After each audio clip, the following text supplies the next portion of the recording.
Lions Rock Productions. This is Jay Moore. This is Greg Proof. This is Dan. This Stone. is Dexter from The Offspring. Nathan This East. is Sebastian Younger. This is David Lapp. This is Stuart Copeland. This is Mick I'm Gillette. Christopher This is Knopf. Dr. Bob Greenberg. I'm Laird Hamilton. This is Rob Bell. Hey, this is John Leon Guerrero. Hey, I'm Mark Valley. Hey, and this is Pete A. Turner. This is Dr. Robert Greenberg, as my friends call me, and welcome to the Break It Down Show.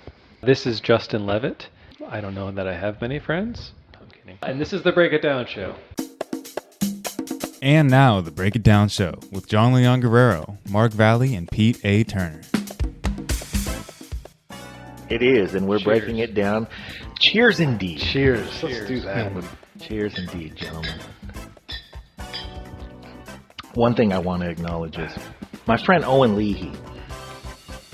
He is an Irish bloke and a great, great guy, and he is betrothed to my almost lifelong friend Monica, who has been lovely the whole time that I've known her, and I believe when we met we were something like 11. So she not only was lovely that whole time, but at some point shortly after being 11, like around being 18, she became a Marine, which means that she was lovely and lethal.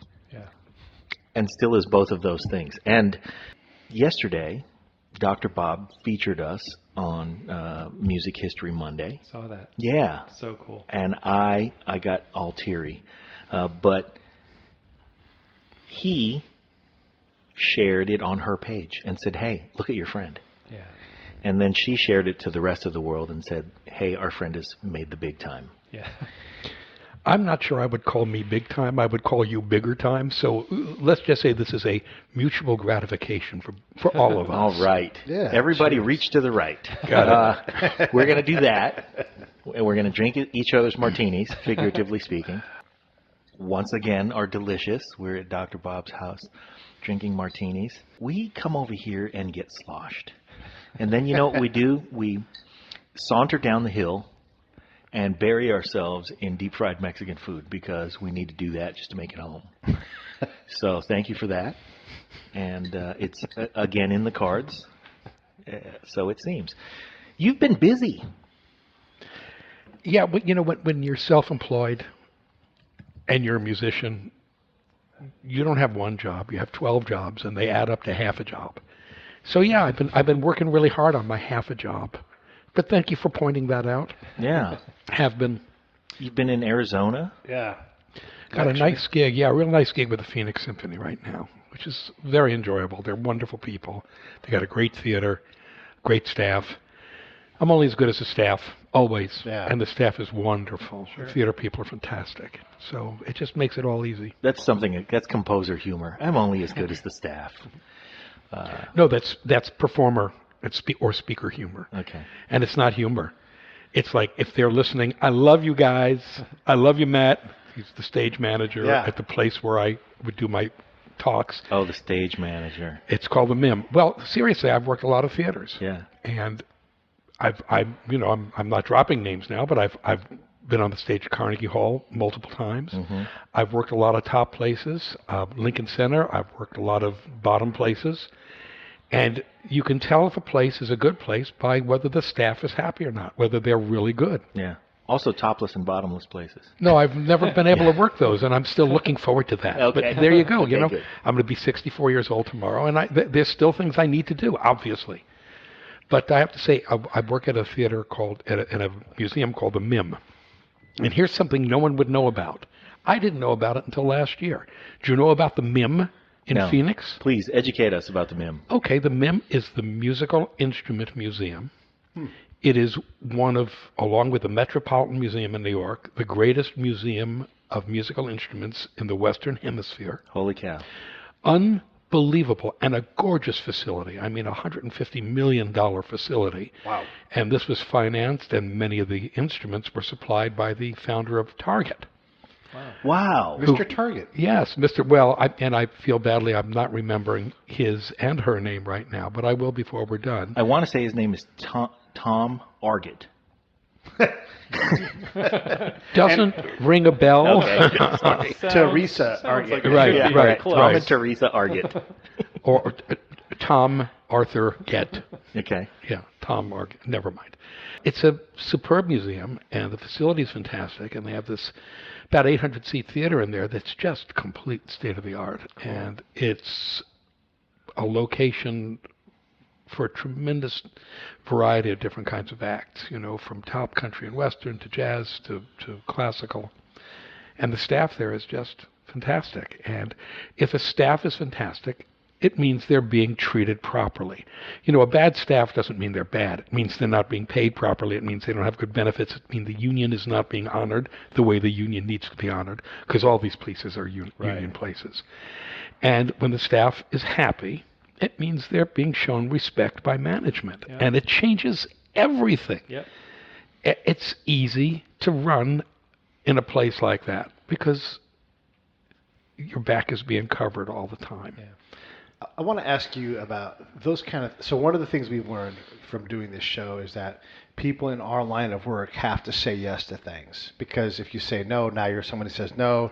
Justin comes in and takes your gig, whatever it's going to be, right? We were all like, you have to... If you can be discovered enough to be asked. So now you get that gig and the place isn't great. Do you just say, hey, I've got to do this for the money and play it out? Or how does that work when you have to do this kind of thing? You do yes. If you say yes, then you have to be the guy that they remember as the class act. I mean, that's how I feel about it at this point in my life. If you say yes, you have to be the class act. But it's a lot easier to do when the staff is happy. Right. Because that means the place is well run. Sure. Yeah. Feels now, better. How about it... Diablo Ballet? Yeah. Is that what you're asking? Yeah. Yeah, it's the same exact story. Everything that you're saying is mirrored in them. I'm sure they don't have a huge budget, but everyone is like a family, and everyone is happy. And the teamwork and like the sacrifices people make because of the artistic director and how much they care for her, and just, it's amazing. You guys should, excuse me for putting words in your mouth, but you should have Justin Levitt identify himself. Yeah. Who he is, what he does, and why he's talking about the Diablo Ballet. Justin, who are you? What do you does? And why are you talking about the Diablo Ballet? Never mind that. Can I get another martini? No, I'm just kidding. My answer will change depending on how many martinis I have. Okay, good. Okay, so I wear a few different hats, as most of us do, but the one Bob's talking about is I'm a composer.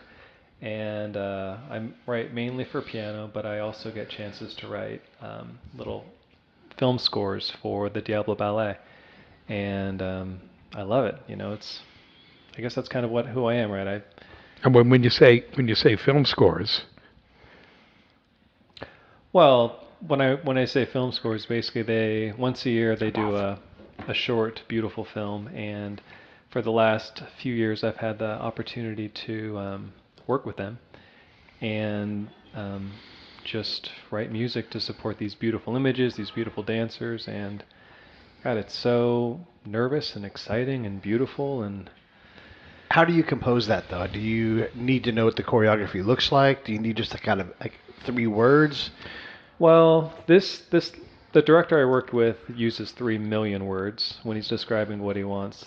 This time around, we did half the film with the dancers underwater, and I got to see them filming the dancers underwater, and we talked a lot about, what we were going for, and I wrote music just based off seeing it taped live. And then the second half, I wrote all the music before they did the choreography and before they taped all that, and that was based off of them saying very specifically the story they wanted to tell and the emotions they wanted to evoke.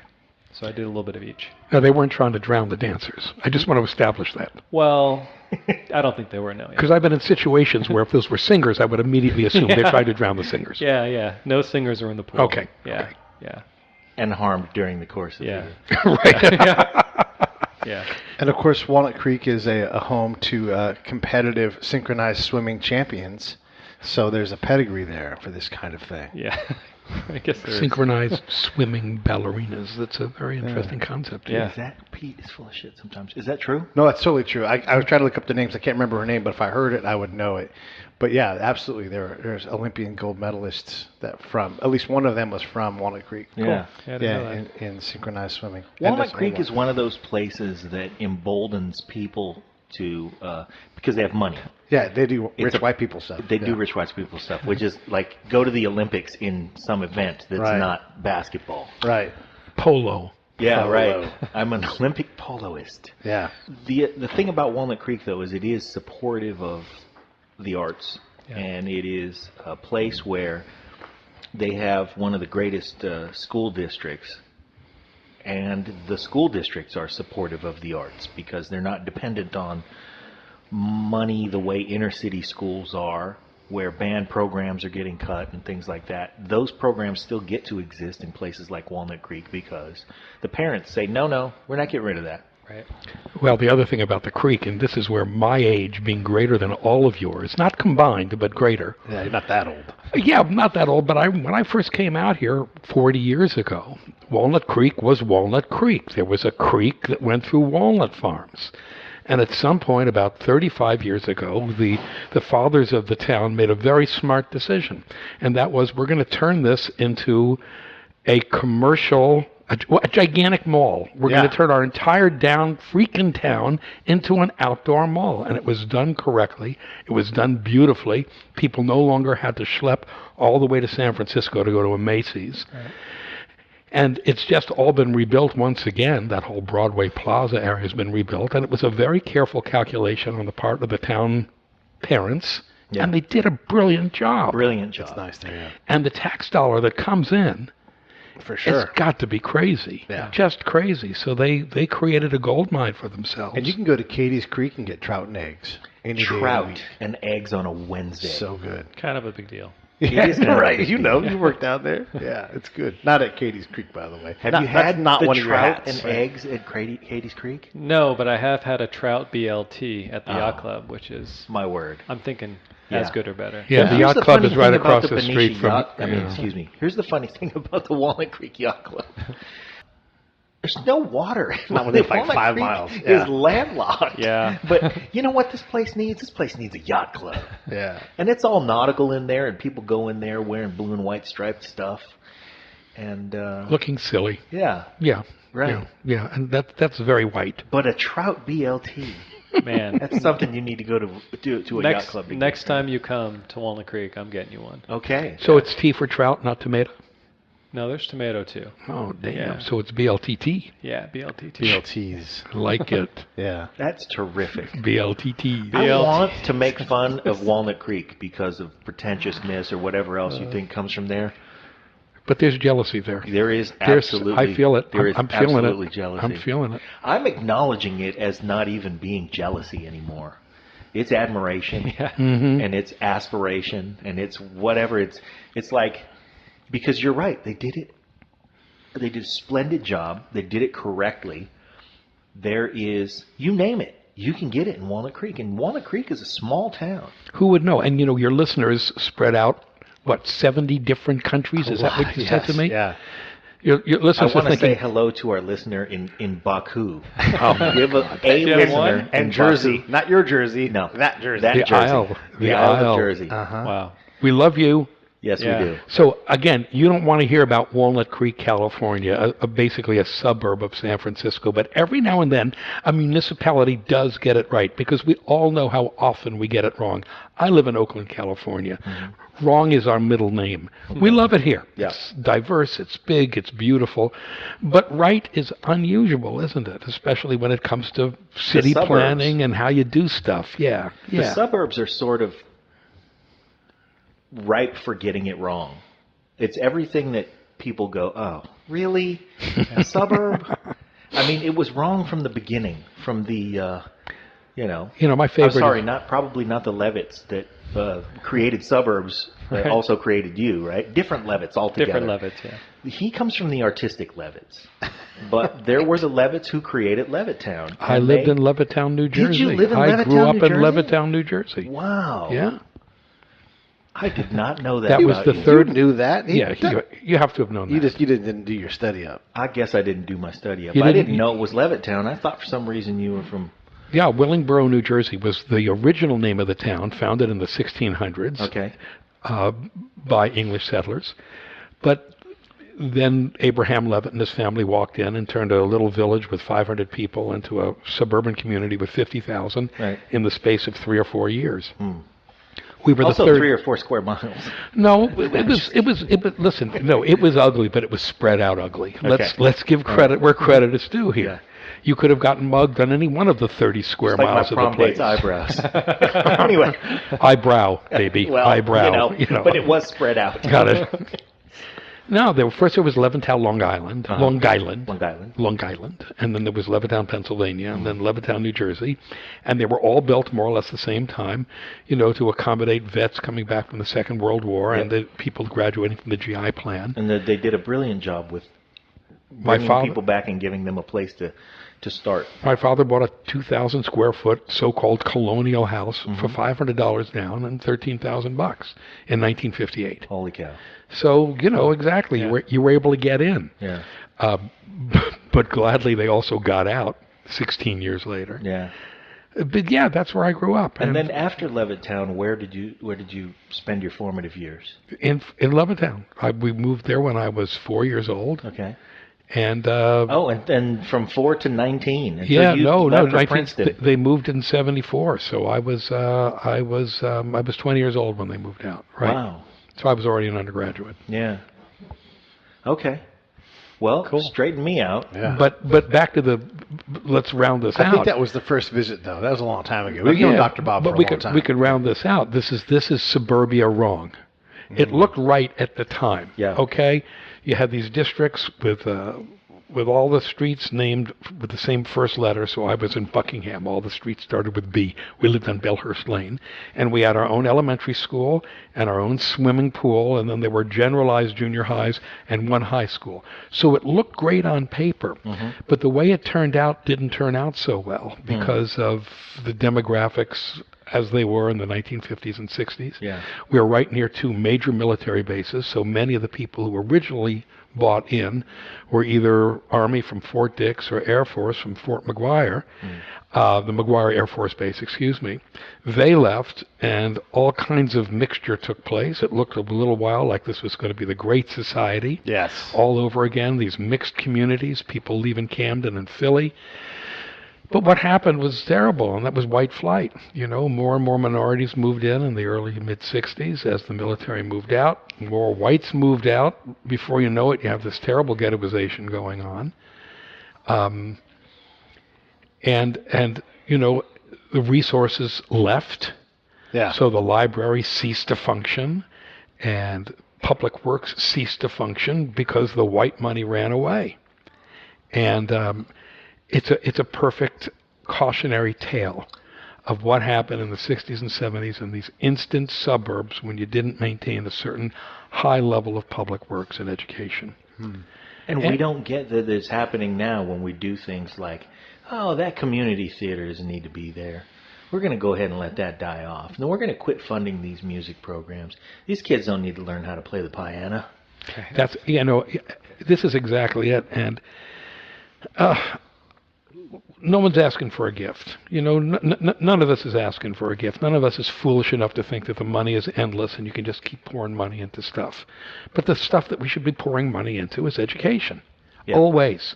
We don't let the schools fall apart. We don't let the library close down. That's just silly. It's stupid. It's suicidal. I was being kind when I used the word silly. I know. It is. It's really stupid. It's death. And you know what? You have to think, here we are, 50 years later. Not learning the lesson. Never having learned the lesson. We're still, I'm not trying to hold a high road here, but we're still a very racist society. And if there's a perception that a non-white community is the predominant community, the resources are simply not made available. Yeah. And they're doubly needed under those circumstances. It could be an immigrant community. It could be a black American community. It could be any community that's not the one that generates its own income. I grieve always for how stupid we are the way we spend our public money. Wow. That's really heavy. Yeah, you're ruining my buzz, man. I'm sorry. We'll take another sip and right. We'll change the Go subject. back at it. No big Well, deal. let me change the subject. John said a fun word that we like to say. We like to say piano. And I know there's a difference between a fiddle player and a violin player, and they can be the same person. But what is that in the piano? Like when do you start playing the piano versus the piano? When you have a serious rash. Yeah. Yeah, or a broken finger or two. Broken finger. Yeah, or you just drank so much that serious you never rash. really get, you never. That's another word for the serious rash. You never get sober again. Right. If you play the piano, you have a vowel problem. You have a problem moving your vowels. You live somewhere where you got an accent problem. Yeah. Like Jerry Lee, he plays the piano. This here piano. But I don't even want to pronounce some of the words he pronounces. He's not really speaking English now. Yeah, because it's not Jerry Lee that plays the piano. Really, it's Yosemite Sam. Yeah. That's funny. There is colloquialism to certain instruments, but the piano is universal, and it goes across. I mean, even if you look at a guy like, you know what? I started off my day today on a Skype call with Justin Levitt, the drummer from Squeeze. Cool. Yeah, it was cool. He was one of my heroes, and we did an album fight with Squeeze. Do you guys know what album fights are? No. We better take a pause real we quick better and tell take you. a pause real quick. We take two albums that have a like number of tracks, maybe a little difference, but let's just say they have a like number of tracks. The most recent one we did, AC/DC Back in Black versus Michael Jackson Bad, same number of tracks. So track one, round one. Round two, round three, round four. And we all the way use a down. lot of boxing similes. Because it works. And we score it like a boxing match. Nice. 10-point must. 10-point must. Okay. Right. Yeah. So this is What happens. constitutes a knockdown? Well, if there's a large disparity, so like when you decide to throw a reprise in to close out side one on your album, and then they bring up, But that's track 5. yeah, Right. and they bring up anything. It's hard for a reprise to For beat instance, You Shook Me All Night Long. And so we've got a reprise up against You Shook Me All Night Long. That's a It's a 8-point. problem. 8-point round. that. Right, Okay, 8 point, got or it. maybe even 3. We'll go Whoa. like a 7-point just to create some real disparity. So we had Squeeze, Cool for Cats go against Queen, the game. Wow. And the instant reaction is Queen is, of course, but then you think that Queen has epic highs, but they got a lot of crap that you try to pass by. And so when and they never thought about this, but when you match them together like that, all of a sudden Squeeze is fighting with Queen round for round. Going the distance. Yeah, right. Yeah. And you have that boxer who shines in round 5 and 6. Rocky Where Balboa. somebody body else shots. gets tired. Right, exactly. And suddenly we're like, holy cow. shit, yeah. We've got Squeeze throwing body shots at Queen in the middle of the fight. And what you find out is the floor of the album is much more important than the peaks. So those songs where they're just like, let's just get a song on here, and then the song craft has really mattered. So Freddie Mercury, Brian May, those guys write great songs, but they are not different in Tilbrook, who write wonderful songs. So even when they miss, you still have this really powerful thing. It makes a difference. You know what? I love this concept that you just brought up because it's true. Yeah. It's true. Peaks are peaks. Yeah. But can you maintain a certain quality Yeah.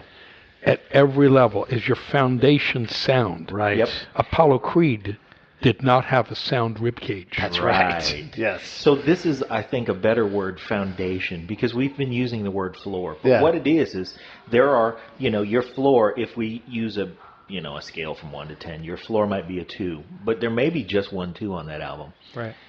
Against another album that maybe has a higher floor, but the foundation in general, there are 4 3s on that album. Mm-hmm. And suddenly you go, wait a minute, the album that had We Are the Champions on it is just okay if you look at all 10 tracks.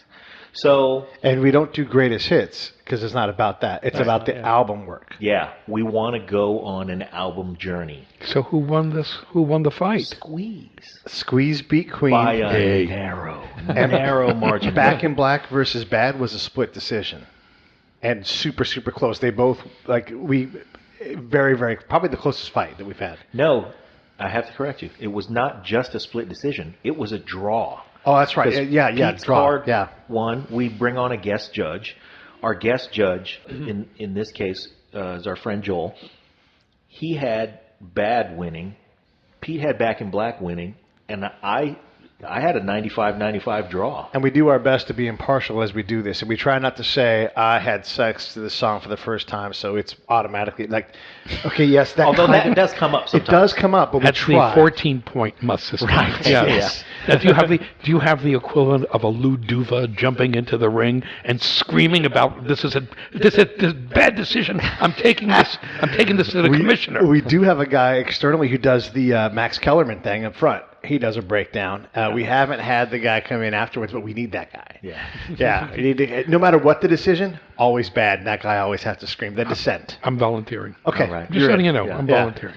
Yeah. So this concept has forced us to look at some of these albums that we grew up listening to and loving for whatever reasons, and really get deep in the weeds with the analytics about, because you may be looking at a song that you have some emotional attachment to, but it's running up against some just powerhouse of a, We did Pet Sounds versus Sgt. Pepper's. And that was super tough. It takes a long time to think through what is really mattering in this song. Is it the fact that... Let's take a straw poll. What do you think won between Pet Sounds and Sgt. Pepper? Well, given your last fight, I'm going to say Pet Sounds. But it has to have been Sgt. Pepper. It's a classic album. See, this is the There's thing. almost no Right here. flaws in that album. Yeah, and Pet Sounds is super strong. What we realized, in part, was that Pet Sounds was the fluke. That was the one shot, whereas it kept getting better. The Beatles kept getting better. So regardless of that specific outcome, it's clear which band has the upper hand. Sure. Always. Even though we already knew that, but then you really get to see it because you see they weren't able to do this. What did happen? And it's hard. I don't think we've had a couple unanimous decisions. We had Pink going against Alanis Morissette. And when Alanis and Glenn Ballard go against you, you have a lot of problems in beating that. And what happened was rounds 1 through 5 on that particular show, they were neck and neck. But Pink started to fall off. And she had songs that were pretty good and great for any artist would kill for most of those songs. Yeah. But Alanis Morissette just turned on the afterburners late in that album. And that's what happened. Yeah. And so we, number one, don't review anything we don't love. So we're not trying to disparage any of these artists. And we constantly say things like, this is really tough. I'm really having a hard time with this. This would be a terrible thing to suggest. I'm not suggesting it. It's a devil is perched on my left shoulder right now, whispering this into my ear. But have you thought about doing this with Dead Germans? Oh my God! Well, yeah, we do it in his second. Brahms versus Mendelssohn. I mean, that would be like the 5'1" Brahms. Yeah. And later in life when he was Zoftig, 180 pounds, 195 pounds, right, going up against Mendelssohn, 5'3", maybe 95 pounds. Right. I mean, the physical disparity was ugly, but moment to moment. How would it work? You never know. Yeah. I'm not going there. I'm just suggesting. Well, the this thing is like is, super flyweight Mexican villagers. Yeah. I'm just going straw there. weight. Right. Yeah. Well, the thing is we do want to have different kinds of fights. Like we struggle with Rush because how do you fit Rush into this format? 2112 is a great album, but you have a 20-minute multi-movement part. I can't put that against anything that I understand. But if you can come up with an album concept, then let's do it. Let's go ahead and go Mendelssohn versus and we'll Wagner sit down or whatever. and do the work.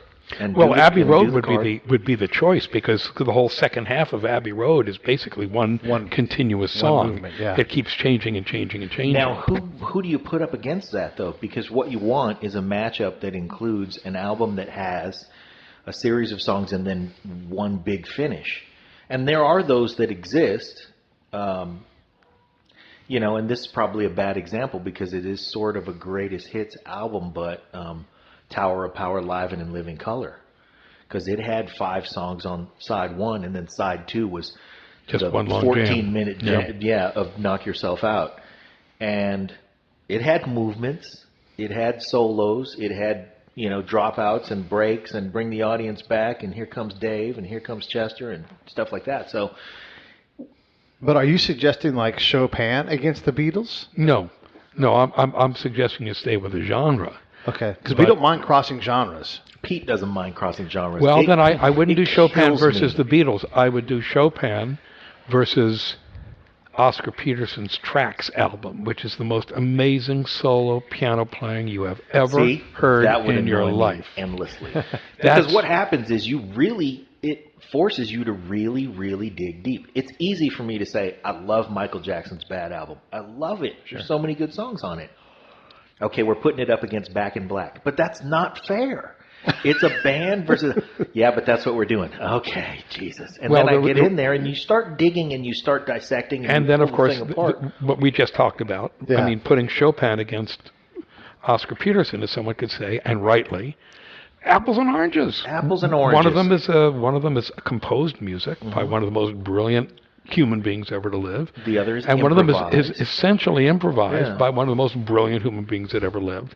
But Oscar Peterson's improvisations, of course, have been so carefully worked out over time. Yeah. There are variables, obviously, but nevertheless, they have the soul of compositions. And here's another one I'm going to mess with your heads. Nice. This is an even worse concept, and this is incest, dudes. This is incest. Have you thought about putting the same artist's works against him or herself? That was just brought up. Yeah, we have. The Wall versus Dark Side of the Moon was the suggestion, and that's crazy. And so, but you're getting the concept is it is impossible, but it's also a pie eating contest. I'm going to keep throwing pies at you until the fight's over, and then you got to look up and go, "Here's what I came up with." Well, listen, right? It's a fascinating exercise because it's the exercise itself that's revealing rather than necessarily the conclusion. That's what's true. The conclusion is incidental. Right. It's the act It's of completely insignificant. correct. Really. It's incidental, but in trying to figure this out, in exploring, it becomes almost It's a the philosophical. exploration. Exactly. That's absolutely And the things that come out of this. This episode of the Break It Down Show is brought to you by Lions Rock Productions. That's us. We publish, evaluate, and develop podcasts just like this one, consult others to build their own, and create associated content and content marketing strategies. So if you're launching or expanding your social media presence, your business, or your personal brand, or if you just want to take your media presence to the next level, Reach out to us on Twitter at Pete A. Turner, or at JohnLG69. at The Break It Down Show. There's 1,000 ways to get a hold of us. Now enjoy the show. That you don't realize, like at one point, Butch Vig had produced the same round without knowing it, and not directly, but like he'd done like the cover for Garbage, and then it was we had Nirvana, Nevermind go against U2, Octune Baby, 91, same thing, and you go through it, and one thing we found out was as great a songwriter as Kurt Cobain is, it's a high school poetry notebook versus Bono, and it was And at just this time, he's been around the world, Yeah. 18 times. and he had more And experience. he's already Bono, and he can sing about the universe because he's been to most of it. Right. And it teaches us one thing is that if you're good and you evolve, the 32, the 42, the 52, the 62-year-old, the 64-year-old you is better. Ouch, baby. Not till tomorrow. But he's better. But in New York, it's already happened. Oh, that's true. Oh, In dude. Guam, It's you're better. old. Oh, my God. Yeah. But the older you has learned more about the craft, knows more things, can pull from different perspectives, and chooses better. better. Yeah. You know what we're talking about, and this is so true in everything, and it's one of the good things about getting older. There are not many, because my knees suck, and my shoulders are shot, and my hairline is retreating faster than the Italians in 1942. Nice. But we do have a sense for distinctions Yeah. that we didn't have a sense for when we were younger. And that's exactly what you're talking about. You're trying to come up with a vocabulary to Yes. address distinctions. That is what's really going on here. And by comparing two things, this is always an interesting act, isn't it? Analysis, when you're analyzing one object, you have to create a vocabulary strictly appropriate to that object. But when you're comparing two objects, two songs, for example, cuts 2 and 2 on two different albums, you now have a compare and contrast. Yeah. And that allows you to draw distinctions between the two things, and in doing so, reveal truths you might not have noticed if you were just addressing one object at a time. And that's why I've always preferred, when I used to teach, God, a million years ago, but I always preferred compare and contrast questions, because it allowed students to make distinctions rather than address one thing, which allowed them to BS endlessly without any contact with reality. And that's what you're doing. I think that's the really interesting part, isn't it? You're creating a vocabulary as you go. Well, one of the things that I've picked out in my taste, and it matters because I'm the judge, right? So, over virtuosity. I know you can play 1,000 notes, but at some point it takes over too much, and it doesn't fit. It doesn't fit as well as Squeeze when there's 5 of them and they're greater than 5. And so I'm going to use Brian May as an example from Queen, but sometimes you're like, ease up. I know you can play the guitar well. Yeah, we heard you. But who would ever think that virtuosity would be a bad thing? But here it is. Yeah. Like, it just, over virtuosity can be a bad thing. Right. Like, rubbing the same spot for too long. Yeah. It's going to get old. Yeah. You're going to wear a groove in it. You can say a lot with way. very little. And then you can, show off for, a good minute, but then go back to what you're doing. There's a song on, I'm going to screw this up, but I think it's the Headhunters album, and it might talking be about Herbie song, Hancock? Yeah, called Steppin' in It. And everybody takes their solo, and it's the great jazz build up to a solo. And you can hear it, and you're anticipating it, and you're 6 minutes into the song, and Herbie's going to get his turn, man. He's going last. He's batting cleanup. And here he comes. And there's a big build-up compositionally to the solo. And then I want to say that right when one drops, when the solo's coming, it's da-da-da-da, boom, here he comes. And he goes, zun-up. And when you hear it, you can almost see him turn away from the keyboard. You can see him turn away from the clav, and you can see somebody come over, like Bobby's going to come over and drape a cape on him. Yeah. And he's just going to wait it out, and he's going to look at you, and he's going to make you, beg for some more notes. Come on, man. And that's really the opposite of what we're talking about. Yeah. And so when we run into this over virtuosity, the rubbing of one spot, it's now something that stands out more than it ever has. And the other thing that I love about these fights are, I'm very liberal with this phrase. Pete, you don't know what the fuck you're talking about. That's true. I will say that, and then I will go through my diatribe of why this and why that and how this and how that. I assume Pete's staying cool as a cucumber, And yeah? then- You're not turning like colors? Yeah, you got to let them have space. Yeah, And then I go, 10-8 squeeze on that round. And then he'll remind me, I scored a 10-8 squeeze. And then you're like, okay. The thing is, there's a couple things that are fantastic. One, you get to have these interactions with your friends, and it's wonderful. And we have this thing, #do the work. As people will come in guns a-blazing and are like, have you run the fight? Have you done it? No? #do the work. And you're going to enjoy doing the work because you are comparing, like, you get to listen to shit you love. The other thing is as you find these things, you're like, I have to say this good and this bad thing. And yeah, it seems like I really love this, but I scored at 10-8 because I heard this. The other thing is, and I want to get your guys' thoughts on this, is a lot of things are dated. Like the sound, Justin, like the sounds will be dated in terms of, like in Queen, they use, like, this is their first album with synthesizers. Right. Okay, big, bold, we like bold choices. Sometimes you don't land it. And so there's like, pew, pew, pew. Right. Like it was about a dragon. Oberheim OB1. Yeah. Right? And you could see Tom Oberheim standing over them while they're recording it, hoping it doesn't heat up. Yeah. It's like, not only was it the first time they used a synthesizer, it was the first synthesizer. Right. Or like that early 80s, late 70s, that kind of frenetic, frantic, like dun dun dun dun dun dun dun pace driving with the keyboard. Yeah. What ages a sound do you guys think? Because some things from the Beatles are very dated. Like, I Want to Hold Your Hand. No one wants to hear that. But there's other things that... You know what, though? It was more noticeable when we did Pet Sounds versus Sgt. Pepper's because the sounds on Pet Sounds have aged far worse than Sgt. Pepper. George Martin was a genius. And that was apparent. George Martin was a genius. And if you listen to the Love album, or I got to see Love in Vegas, you really realize, because they took these recordings and wove them together and took out tracks and did this. This was the same level of production that you'd see the Chicago Symphony, separately miking this and this and this and then assembling it. And just miraculous. So the production values of the Beatles stuff. And the other thing, and I'll let you finish what you were saying, but I just want to say it while I'm thinking about it. To me, one of the greatest miracle of the Beatles was, when did we become aware of them? I mean, they were on Ed Sullivan in '64. I was 10. So maybe it was 62. We first, or 63, we first became aware of them. I Want to Hold Your Hand, and Love Me Do, and all that. Right, stuff, exactly. Mr. Postman, and yeah, those were just teeny bopper, bubblegum. Right. They were only together until 69. Short.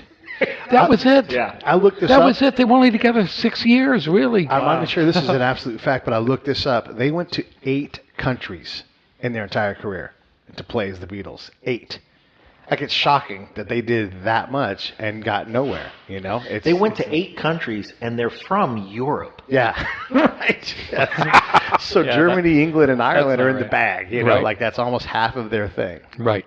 Wow. I mean, they were together. When you think about the artistic progression from bubblegum to really... To think about George Harrison sitting next to Ravi Shankar. Yeah, and that was 6 years later. That was in 67. Yeah. I mean, that was 4 years later. So here's one of the things we've also learned from doing this. We did Axis Bold as Love versus Journey Escape because I wanted to fuck with John and his wife because she loves Journey, and you have to pick which one of those things loses.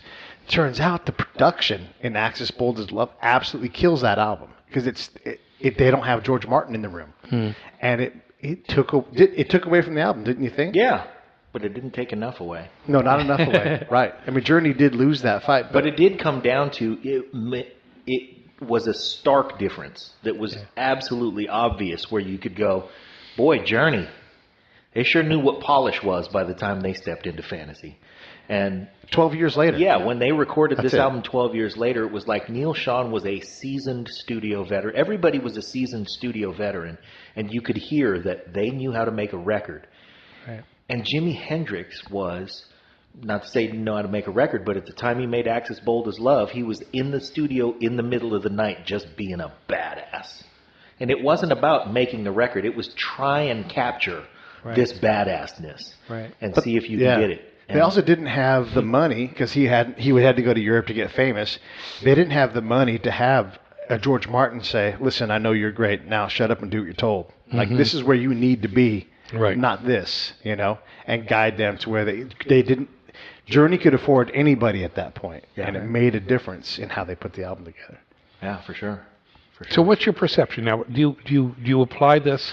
Again, this is your world, and I know about 60% of what you're talking about. Right. And I'm being generous to myself. And we've had the luxury of scouring through this for hours, Right. I want to give our listeners some context for just a second, because what Pete and I are talking about, and I know, Justin, you probably have the same context we do, is a time span of 15 years, right? Yeah.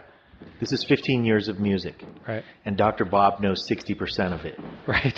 He's going like, I only know 60% of what you guys are talking about. Meanwhile, he's got the historical context of a solid 250, 300, 400 years. He's going back to the 1600s. Yeah. He's kind of a big deal in music history. He let's take a pause for just a second. Yeah, it is nice. It would be cool for you guys to do like a battle royale when you have a band that has enough albums to stack them all side by side and go track 1. Yeah. Who wins this? Oh, track 2. Who wins this? Yes. Now let me ask. At some point, there's an Andre the Giant in the room who's just throwing everybody around. Yeah. I'm thinking more George the Animal Steele. Chewing on the turnbuckle. Do you remember? Right. Professional wrestling when I was a kid. With a college degree. Don't you know what? Hey, listen. George the Animal Steele had a college degree and a hairy back. Yeah. You know who lived about 3 blocks from me? Moondog Man. George the Animal Steele? No, much better. The missing link. Much better. Bob Morricone. Wow. Gorilla Monsoon. Yeah, wow. Gorilla Monsoon. Willingboro, New Jersey. That is going back to like regional wrestling. Right. But Gorilla was always going up against Bruno Sammartino, who was a national, an AAU wrestling champ. He's also the WWF champ for a while. For a long time, actually. For a good bit. Until he lost to Bob Backlund. All right. Hey, you know who just joined us on the show is Dave Miller, who's also an Oaklander and a fellow martini aficionado, and also he won't give himself credit, but a bit of a music historian, at least for the things that fall within his wheelhouse. Thanks for joining us, Dave. Well, happy to be here. Yeah. We've freshened up the martinis. Thank you very much, Dr. Bob. The last time we were here with our friend. We were here with our friend Kurt Dunaway. He was a great, lovable guy. But while we were doing this, he was going back and making sure that the pitcher was full. And when we left here, we were fucked up. We walked out the door, and I was a little sideways, and I said, Pete, you got to drive. Yeah. It's called gin coma. You go to sleep, wake up next week. Yeah. It was good. Did you dunk your microphone? No. No. That's a party foul. We're seasoned. I was going to say, take it easy. You don't mess with your gear. So, where were we? We were talking about. I wanted to learn about dated sounds. Yeah. That's really what I wanted to get into, because like we were talking about the frenetic, keyboard like dun, dun, dun, dun, dun, dun, from the '80s, whether it was punk or new wave, or even like Kenny Loggins. All those guys kind of went to that thing. But that sound is dated, and sometimes like that sounds movie soundtracky, and you do a little bit about that. Yeah. But what? Well, dude, yeah. I think it sounded awesome, as we probably all did back then. Sure. You know, when you compare it to things we're hearing now, I mean, it could still work on a lot of different platforms. But yeah, I would say not every, but most of the pieces I heard that dated sound, and I thought it was appropriate and cool and right, like we all did. Right. And but do you think in the last 15 years that we've heard things that have become stylistically dated, like Pete pointed out, or is it more because the patches from 15 years ago certainly have a date on them? Sure. You know, and because of the evolution of the synthesis, nobody can say the word synthesizer today. I can say synthesizer. You can say synth. Because of the evolution of the synth, we've seen sounds that we had our album Fight with Squeeze, and the sounds coming out of Jules Holland back then, we listen to now and go, oof, man, that's going back. Yeah. And it feels Like Goodbye Girl had like they pressed preset 3. It was like, oh, that really kind of hurts the song. Yeah. Great lyrics, catchy, but Things like that would hurt a song. right. Yeah. How can there be any sin in synthesizer? Well, you need to listen to Queen, the game, and when they pull out the laser making sound, you'll feel sinned upon. It's like listening to a theremin. Yeah. Yeah, I hear you. You can just think Fender Rhodes. You could just think Vangelis. I am. Right. And think about how many movies has that? How many movies has that ruined? Yeah. Well, but there are sounds that date though. One of my favorite jazz albums. Jeff Traeger made his retirement's based on Vangelis. Really? Yeah. So one of my favorite jazz albums. I'm a Bill Evans freak. And if you like jazz piano, you cannot not be a Bill Evans freak. I'm sorry if someone out there disagrees with me. You're wrong, and it's time for you to change your ways. Fighting. Exactly. Yeah, right. Better than kung fu fighting, baby. Uh-oh.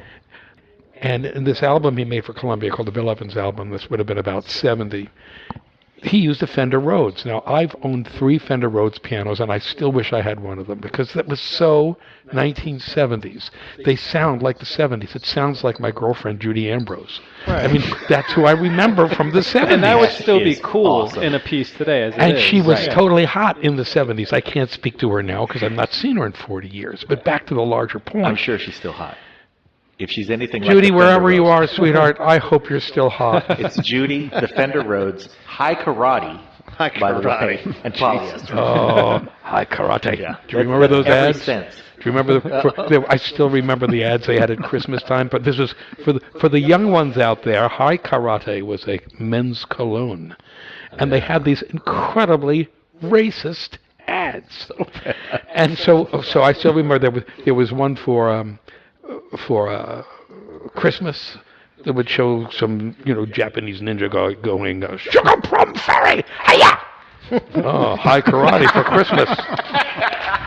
And they were terrible. That is terrible. Sugar Plum Fairy, yeah.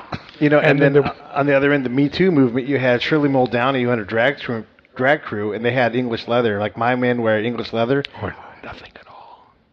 scandalous. And all the men are like, oh, God, Yeah, right, help us. right. Oh, the ads for Canoe. Oh my goodness, Canoe. the ads that I grew up with. But back to the sound of the Fender Rhodes. Yes. I was just listening to this Evans album the other day, and the playing is great, but the Fender Rhodes sounds like the 70s. Yeah. It's just one of those sounds like Vangelis that sounds like it's time and doesn't translate well out of it. Does it And- not? No, Is it the doesn't. Fender Rhodes not timeless? It's not timeless. Not to my ear, because I have so many associations of that sound with that time. Okay. And on certain cuts, he switches back and forth between the Fender Rhodes and a Steinway. Here's the test. Does And the Michael Stein- McDonald still take a Fender Rhodes on the road? Who is Michael McDonald? Sorry. He's one of the... Sorry, dudes.